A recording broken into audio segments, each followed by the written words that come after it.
Hi guys, good morning, welcome back to my channel. তো এখন বাজে 7:30। আমার মেয়ে এখনও ঘুম থেকে উঠেনি আর আমি এদিকে চলে গেছি উপরে ঝাঁট দিতে।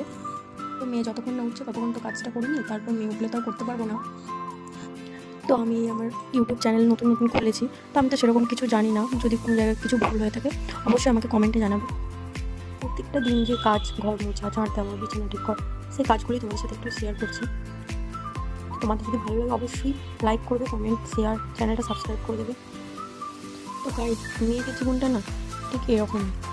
বাবার বাড়িতে একটা কাজ করলে মা কত প্রশংসা করতো যে না কত কাজ করেছে আমার মেয়েটা। আর শ্বশুরবাড়িতে তুমি যতই কাজ করো রাত দিন যতই কাজ করো, তোমার প্রশংসা করবে না, উল্টে তোমার পেট পেছনে তোমার বদনামটাই করবে। তোমার সামনে এসে কিছু বলতে পারবে না, তোমার পেছনে সবাইকে বলে বলে বেড়াবে যে আমার বৌমা এই, আমার বৌমা ওই। তো এটাই হচ্ছে ব্যাপার। তো তো এই কথাগুলো যাকে বলে সে আবার যখন ঘুরিয়ে এসে বলে আমার, তো তখন খুব কষ্ট লাগে। জাস্ট এটাই, আর কিছু না। খারাপ লাগে যে আমার সামনে এসে তো আমাকে কথাটা বলতে পারতো, এরকম করে কেন অন্যজনকে বললো। তো এটাই।